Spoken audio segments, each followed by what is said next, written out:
No dia 19 de fevereiro, assim que eu recebi a notícia da manchete que chocou todo o Brasil, de que um homem de 35 anos foi considerado um marido de uma criança de 12 anos, eu expus isso, tomou uma proporção de nível nacional e imediatamente já conversei com o Matheus para poder a gente ter essa reunião, para realmente ver as providências que podem ser feitas.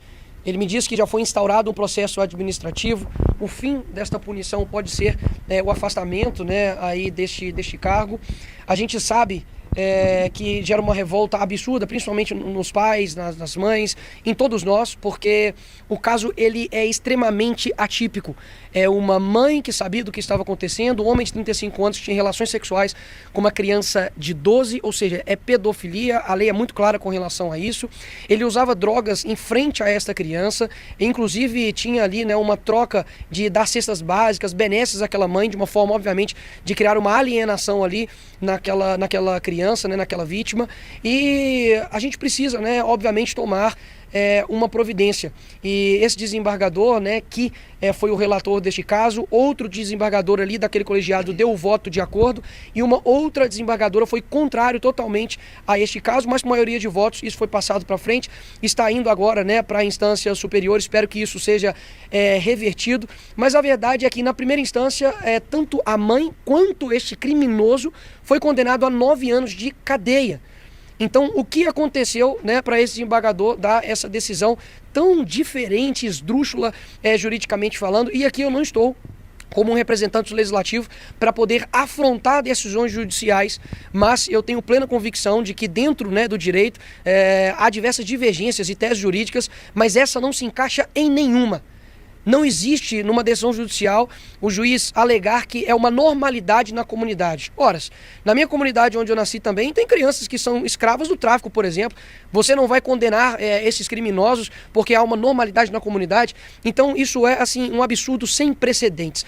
Na minha visão, como ser humano, como deputado, como pai, eu pediria uma punição ainda pior, porque vamos lá, se a pessoa que cometeu este abuso foi condenada a 9 anos, quem chancelou este abuso não deveria sofrer o quê de consequência? Essa é a pergunta que a população está fazendo agora neste momento. E levei alguns novos fatos também para o presidente do Tribunal de Justiça, que diz respeito logo após essa exposição deste caso, um sobrinho desse desembargador alegou um suposto abuso também quando ele era criança. E nos comentários também se houve ali uma outra moça que disse que também foi abusado enquanto estava trabalhando na casa desse desembargador. Ou seja, ele precisa sim ser punido.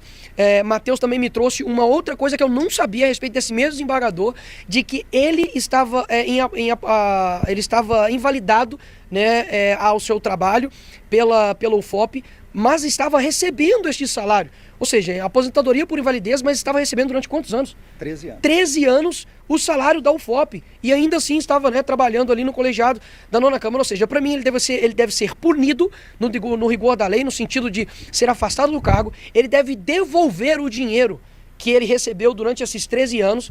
E para mim, agora eu falo aqui como Nicolas, sem envolver tribunal, sem envolver nenhum outro, de que para mim esse juiz ele deve ter uma punição ainda mais severa. Porque não tem como alguém dar uma normalização de uma decisão esdrúxula dessa. Então foi isso que nós fizemos aqui hoje, e eu espero que realmente esse caso não se normalize aqui no nosso país, porque isso abre um precedente terrível para as crianças aqui do nosso país. Inclusive, até hoje não foi se colocado o Cadastro Nacional de Pedófilos. Nós aprovamos isso, foi sancionado, e até agora o presidente Lula não operacionalizou isso. Ou seja, não está na minha mão mais. Aquilo que eu tinha que fazer como deputado federal, eu fiz, que foi votar, interceder para o aumento da pena de crimes hediondos. PT e PSOL votaram o contrário.